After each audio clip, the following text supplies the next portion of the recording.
Alright there guys, and welcome back to a brand new video. And today, yes, I'm actually making an IRL video, who'd have thunk it? But today's video is going to be my top 10 favourite non-shonen anime. That's right, if the shonen genre is tied to this show, it ain't on the list. So, the shows not eligible for this list are Dragon Ball, My Hero Academia, Fullmetal Alchemist Brotherhood, Death Note, Soul Eater, Naruto, Hunter x Hunter, Assassination Classroom. All those shows not eligible. But the shows that are eligible are these 10. So starting off at number 10 is my favourite isekai anime, Konosuba. Konosuba is about the story of Saito Kazuma, who goes to pick up a new video game early in the morning, and then sees a girl who's standing in the road, and sees something coming towards it, sees a vehicle coming towards it. So he runs in, pushes her away, and then dies of shock. Yes, that's how he dies. It was a very slow-moving tractor, and it didn't kill anyone. He just died of shock. And then he is transported into a new world where he meets Aqua, Megumin, and Darkness. And from there on, it's just all fun and games. We have Darkness, who is a masochist and enjoys pain and being tortured. It's very weird, trust me. If you've watched Konosuba, you understand what Darkness is like. But then we have Megumin, who only uses explosion magic. Just picture that as you're playing an RPG and you only put your skill points into one stat the entire time. You put your skill points, you max out one stat completely, but you don't use any points on any other stat whatsoever. And we have Aqua, the meme queen, as I like to call her, because if you go to r/animemes, you'll find at least 10 posts quite quickly of Aqua being called useless. She's the useless goddess. And why do I love Konosuba so much? Well, Konosuba manages to show why isekai is such a great genre of anime. Because why would you'd think it's kind of unoriginal, just being killed and then transported to a new world. But no, it's made funny. And later this year, 2019, Konosuba is not getting a season 3, but it is getting a movie. And you can bet I'm gonna watch that movie. I'm really excited. I'm definitely gonna watch it whenever I can, at least.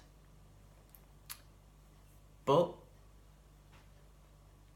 the reason Konosuba is on this list is because it is actually quite funny. Aqua being called a useless goddess throughout the show is a running gag, and it then became a meme, and that is one of the funniest things about it. But Megumin is best girl. Definitely Megumin. Don't annoy her, because she'll just use her explosion magic on you. And I don't think you want that. Now, coming in at the number 9 spot is Lucky Star. Lucky Star was one of the first animes I watched of 2018. And it goes of the normal everyday lives of Konata, Kagamin, Tsukasa, and Miyuki. I'm quite proud of myself that I'm still able to remember their names, despite I haven't watched the anime in, 14 months. Now, this was the very, very first slice of life anime I ever watched. This is what introduced me to the genre as a whole. And you wouldn't think four girls just going about their everyday lives would be so interesting and cool, but it is. Konata is a full-on otaku. She loves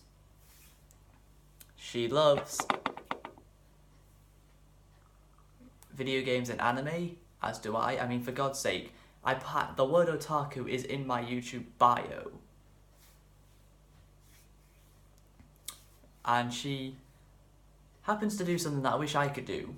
Have a load of fun playing games and watching anime, but also getting amazing grades in school. I didn't get that.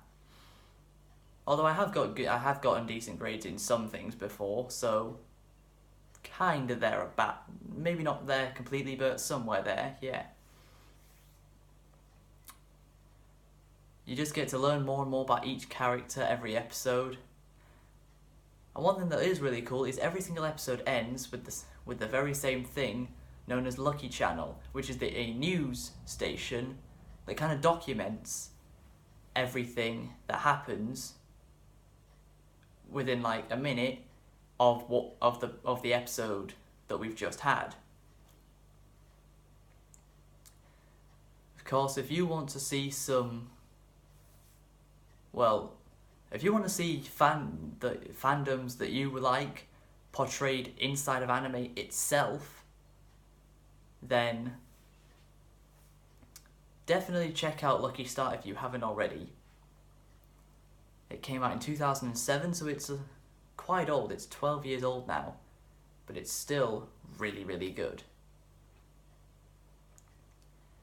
Now, coming in at the number 8 spot is Black Butler.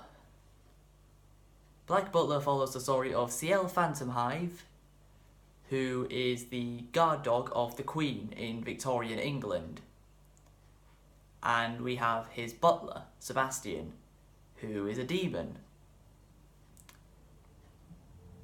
Yeah, imagine that, having a butler as your demon. That's pretty cool, if I do say so myself. And Sebastian has quite a lot of powers.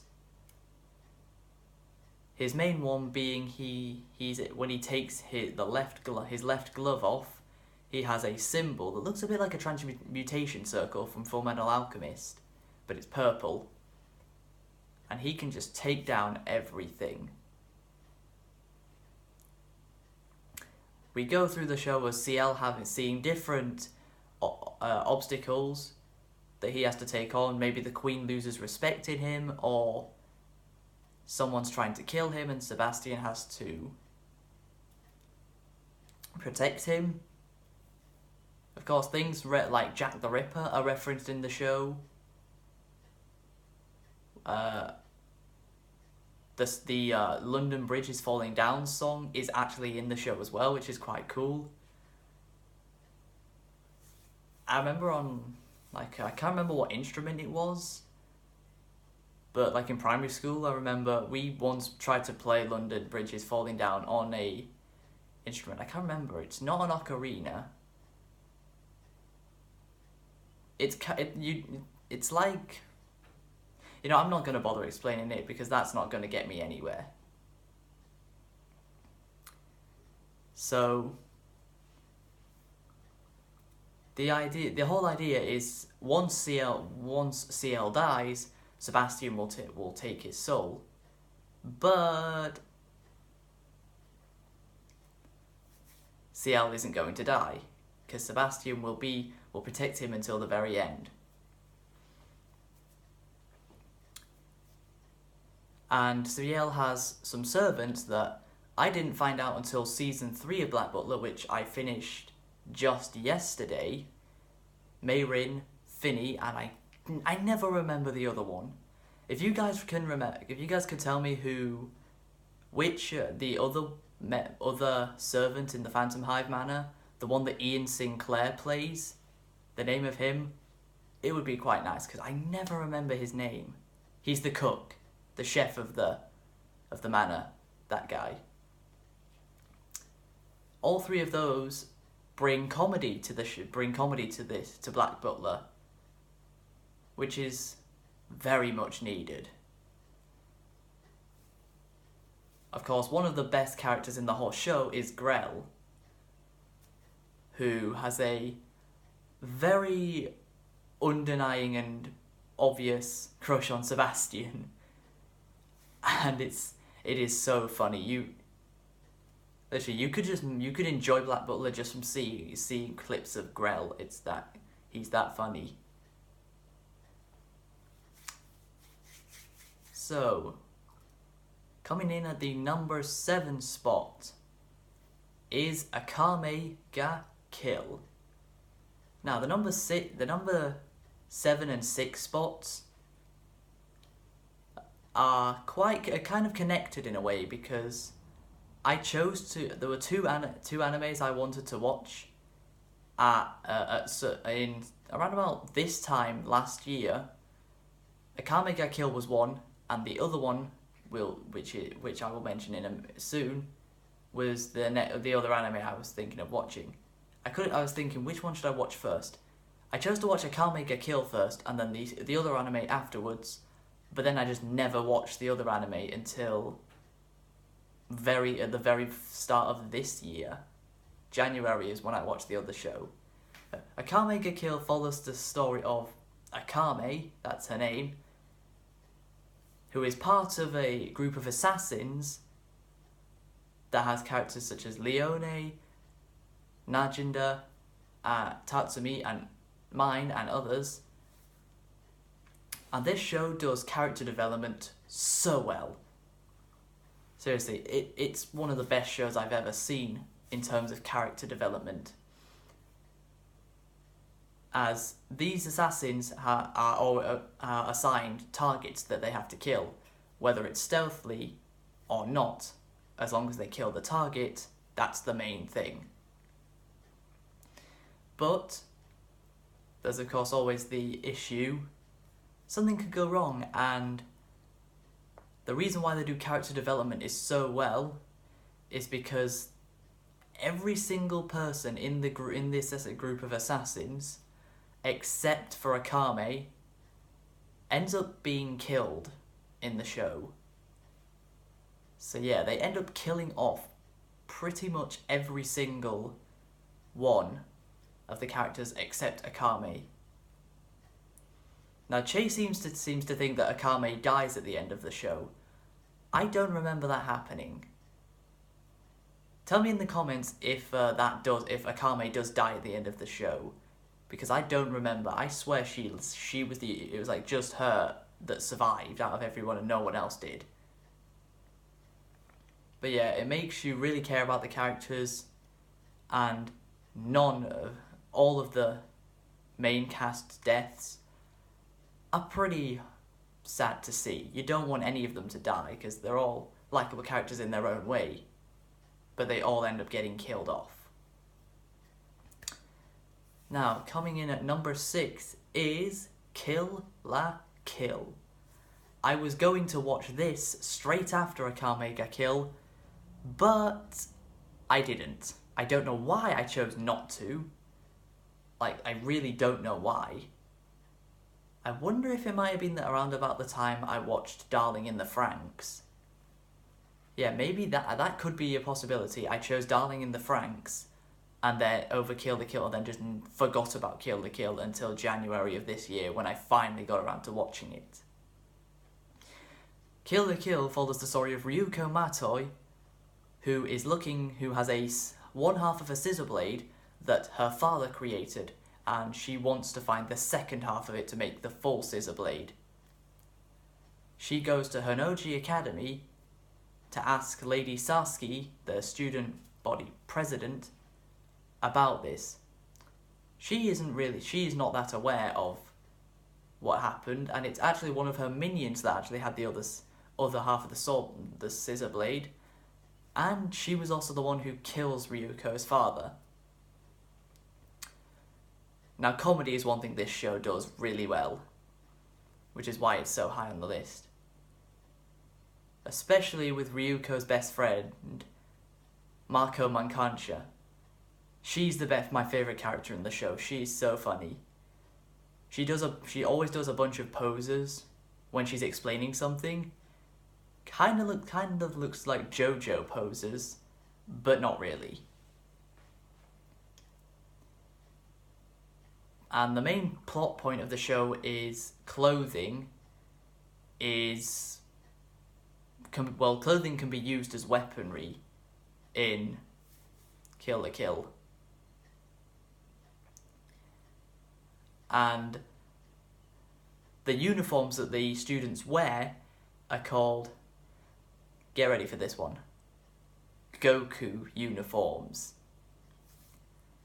Yep, so every time the uniform's name is mentioned, Kill la Kill is making a reference to Dragon Ball. That doesn't, of course, make it any better. I just think it's funny how it does reference Dragon Ball. But it turns out that the real villain of the series is actually Lady Sasuke's mother, who happens to also be Ryuko's mother, and later on you find out Lady Sasuke and Ryuko are actually sisters. Then they team up against Lady Sasuke's mom using the powerful clothing known as Senkets and Junkets. And I've forgotten what they're called, the specific name, the types of clothing they are. Can't remember what type of clothing they are. I can't remember the name of the clothing exactly, but the actual names of the clothing itself, because they're actually living things, Senkets and Junkets. And Ryuko and Lady Sasuke end up beating Ryuko's mom.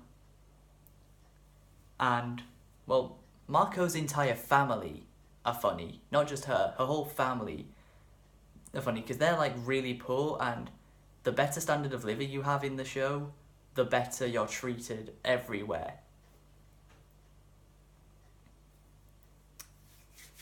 Right then, top 5, here we go.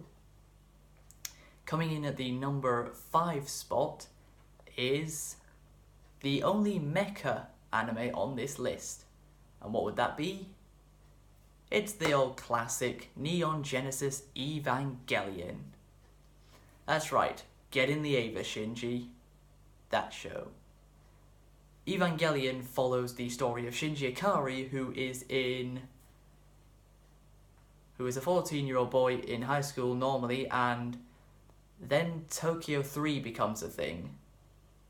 Yes, forget Tokyo 1 and Tokyo 2, we're going straight to Tokyo 3, and there are these giant robots called angels that are trying to destroy Tokyo 3, and the military, I guess, have created their own sets of robots called Avas to combat the angels.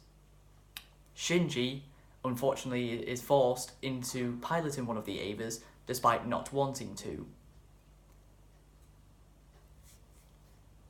And people say he's a boring character, but for the situation he's thrown into and how he acts is perfectly fine for the situation that he's in, because it makes perfect sense. However, Evangelion is set in 2015. I know it came out in 1995, but come on, they were putting way too much faith in humanity for the future. Giant robots in 2015. We're only just getting, in Japan, a giant robot that looks like an Ava or something from Gundam. In 2019, we're nowhere near what Evangelion predicted. But yeah, other characters that really shine in the show are Misato, who is like Shinji's guardian for the show, and Asuka, who is another one of the Ava pilots, who almost knocks Shinji out by making out with him. How that's possible, I'm not sure, but Asuka manages to find a way to almost do it. And the show really makes you feel sorry for Shinji because of what he has to do for how young he is. But he is able to succeed in stopping the angels until they find out that the actual real monsters are the Avas themselves. Because the Avas, if an Ava has a mind of its own, it becomes an angel. So the Avas are just angels that can be controlled. But yeah, this show has one very shocking moment where Asuka is having a flashback to when she was a kid. She's running towards her house, opens the front door, and her mom is literally hanging straight in front of her from the ceiling of the ground floor of her house. That was a bit of a shocker for me. I was like, whoa, what the hell just happened? But yeah, Evangelion is my favourite mecha anime. And before you say it, I have never watched Gurren Lagann. I probably should have watched it and probably will end up watching it soon. But yeah, the only other mecha anime I've watched as well as Evangelion is Darling in the Franxx from last year. Now, coming in at the number 4 spot is Toradora. Toradora is an amazing romantic comedy anime that follows the story of Ryuji Takasu and Taiga Aisaka, who go to the same high school and happen to be in love with each other's best friends, making Ryuji in love with Taiga's best friend and she's in love with Ryuji's best friend. So the first 23 episodes of the show they spend failing to set each other up with their best friends, which does involve some funny moments when Taiga just is beating up Ryuji because she's a tsundere, and we all know what tsundere females do. The person they love the most, they beat the crap out of them, because that makes sense in some way. Nah, it totally does. You're just not thinking straight. It definitely makes sense in some way. But now I do need to criticise one thing in the show. One huge criticism for this show I have is the ending of Toradora was massively rushed. Like, it's not even funny how much the show was rushed. It was rushed so badly because Taiga and Ryuji end up being the two that actually fall in love and start dating, but their relationship begins so close to the end of the series that they don't give any time for an actual relationship bond to go about. They only have they literally have episode 23, Taiga and Ryuji confess. Episode 24, they're suddenly planning to get married. It's like, hang on a minute. At least make it a relationship first. That's the one big criticism I have, which is why it's not in the top 3. That is the one reason.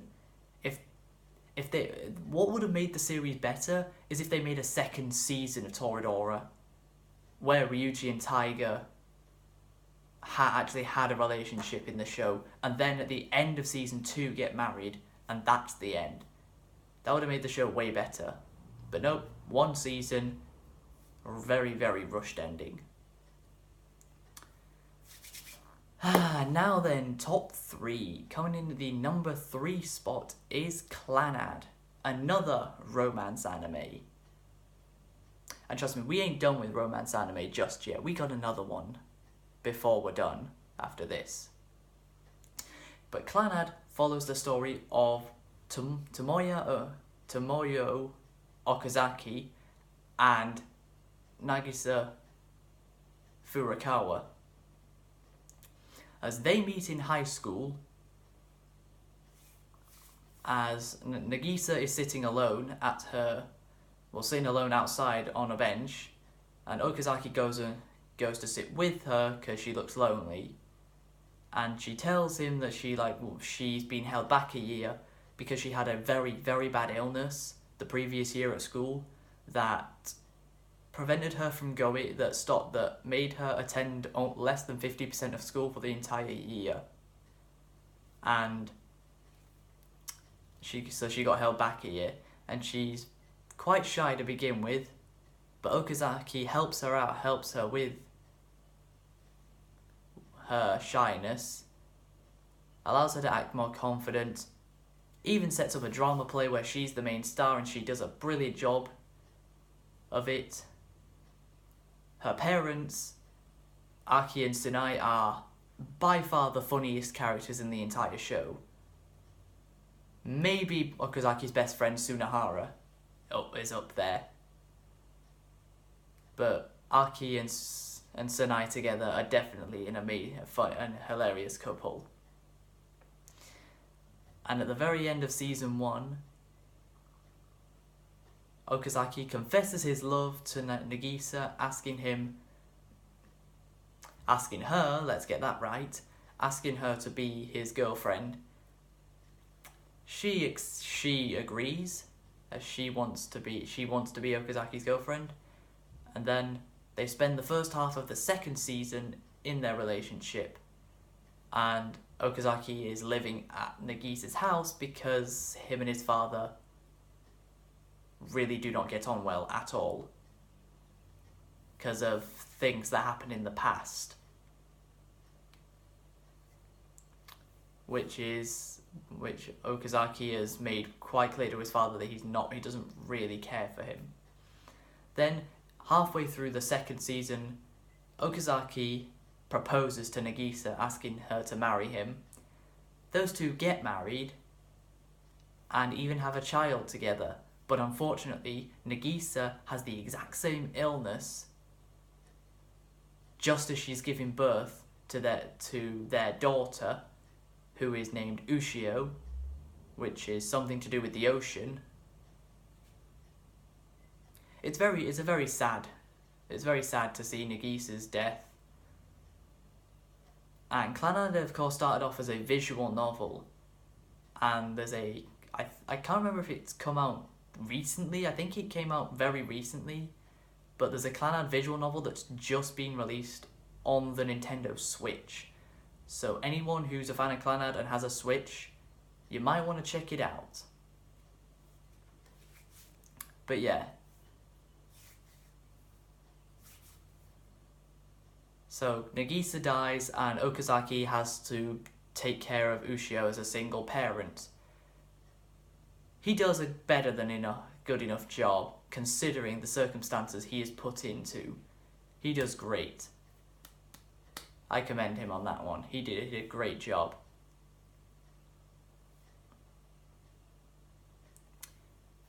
And of course, in the school, Okazaki's best friend Sunahara is the main person for entertainment value, because he's usually getting his ass kicked by Tomoya, who is a girl. I know, it's having two people with very, very similar names, Tomoya and Tomoyo, it's very confusing. Which is why we use Tomoya's last name of Okazaki and then we use Tomoya's first name, because it's less confusing. But one thing Clannad does wrong that I did not mention on my New Year's Day video of what Clannad did right and Toradora did wrong, because this doesn't have anything to do with what Clannad did right and what Toradora did wrong. But one thing Clannad does wrong is character development for one specific character, and it's Fuko Ibuki. In the first season, she's a character that you really care about because people because she's in a coma, she starts randomly appearing in the school, but only certain people can see her. Because to most people she's not actually there, but she makes these starfish I don't know, cutouts maybe, I don't really know what to call them. And and she's a character you really care about because nobody notices her and you feel sorry for her. But in season 2, she becomes more of a joke character and just appears randomly, does something and then leaves, and nobody recognizes her. I just think they should have kept Fuko's character as how they did in season 1, rather than what happened in season 2. Right, coming in at the number 2 spot. Ooh, this is a big one. Number 2 is Ouran High School Host Club. Oh, I love this show so much. It's so goddamn good. Ouran High School Host Club follows the story of Haruhi Fujioka in Ouran Academy, a prestigious school for rich people. I know what you're thinking. A school for rich people, they're probably all going to be pricks. But they're actually not. We have the main 6 male hosts, Tamaki, Kyoya, Hikaru, Kaoru, Mori, and Honey. Let me just count that again. Tamaki, Kyoya, Hikaru, Kaoru, Mori, Honey. I counted 7 for some reason. I mean, yeah, Haruhi would be number 7, but I didn't count her the first time, and yeah, I still counted 7. Glad to know I can't count. But yes, it's another romantic rom-com anime, and it mainly follows Tamaki and Haruhi as the love interests, but for the most part, it's one-sided, with Tamaki being the one that loves Haruhi the most. And this show is incredibly funny as well. From simple things like Hikaru and Kaoru fighting, to Tamaki freaking out over literally anything. And I have something special that relates to Ouran High School Host Club coming soon, but I can't tell you. If you've kept up to date with my social medias or some of my friends' social medias, you might already know what I'm referring to, but if you don't, you will know soon enough. I probably will be able to tell you guys next week something big related to Ouran High School Host Club, but not yet. I love all the characters, they're all great. And I might have another list video directly about Ouran High School Host Club, maybe my top 7 hosts, and listing from 7 to 1 who's my least favourite host and who's my favourites. Yeah, it develops into Tamaki trying to win over Haruhi's affection for him, because Haruhi is a commoner, she's quite poor, a bit like me, although she's way worse off than, she's a lot worse off, definitely. But she finally, well, in the manga, Haruhi and Tamaki become boyfriend and girlfriend and then get married. That never happens in the anime, and there's probably never going to be a season 2 of the anime. If there was going to be a season 2, it would have to be started in 2007 and finish in 2007 instead of 2000, with season 1 being 2006, season 2 being 2007. Yeah, Ouran High School Host Club, it's amazing. It's in my top 10. It's now in my top 10 main anime list. But without Shounen, it's number 2 here. Now, coming in at the number 1 spot is K-On! Anybody who watched my original top 10 anime list should have been expecting this, because on that list, K-On! Was the highest non-shonen anime on the list, so of course it comes in at number 1. But before I get to why, let's go over some honourable mentions. The honourable mentions are Darling in the Franxx, Goblin Slayer, Rascal Does Not Dream of Bunny Girl Senpai,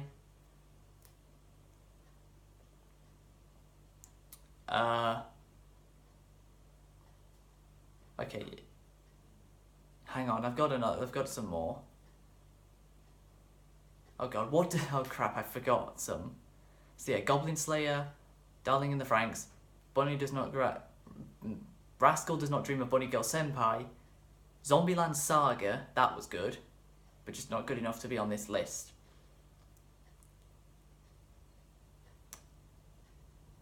So yeah, well that'll do. Now, K-On! Is number 1 because K-On! Okay, you guys probably know what moe means in the anime world. K-On! Didn't start the moe, it was not the first anime to introduce moe, but it was the first anime to revolutionize the moe aspect of anime and make moe what it is today. K-On! Is about originally four schoolgirls named Ritsu Tainaka, Miu Akiyama, Sumugi Kotobugi, and Yui Hirasawa playing music in a club at their high school called the Light Music Club. And basically they make some great songs together, but the main parts is when they're in the club room, they're eating cake, having tea, talking to each other and just having a good time. And that's what the show's about. Just having a good time. And me and Shay have already argued before, if we ever see a K-On! Poster anywhere, we'll be fighting for that. We will be fighting for a K-On! Poster. Both of us. And then later on in season 2, at the end of season 1, start of season 2, Azusa joins them and makes the Light Music Club 5 members. And their overseer and teacher at home, new homeroom teacher in their 3rd year, Miss Yamanaka, is quite funny because she can go from being really nice to wanting to kill someone. Yeah, she has the nice and the evil side of her. She can just merge the two together and bring whichever one out that she needs to at that time. But it's great because they go on trips to like beach summer houses. It's just a real good time. But trust me, you probably will cry at the very end of season 2, episode 24, which is the final episode of the entire series. Because you don't want them to agree, you just don't want it to end, but it does. And K-On! Season 3 is never going to happen considering the show is approaching its 10-year mark of when it started. We're never going to see a 3rd season, even though a 3rd season would still make complete sense. But yeah, K-On! Comes in at number 1. Now, I hope you guys have enjoyed my top 10 favourite non-shonen anime list. Just to prove to you guys, yes, shonen is my favourite genre, but I like a lot of anime that doesn't have anything to do with the shonen genre. Watch one of the shows I've mentioned end up having shonen attached to its name. Oh, and Food Wars. That's another honourable mention. But that is shonen, so it can't be on this list. But if you took shonen out and kept everything else in, it might have been on this list. But it isn't. So I hope you guys have enjoyed this video, my first IRL video in a little while. Please be sure, my first list video of this year. Please be sure to leave a like, subscribe if you're new to the channel, follow me on all my social medias, especially now with that Oran High School Host Club announcement that I'll be making very soon. And until next time guys, catch you later.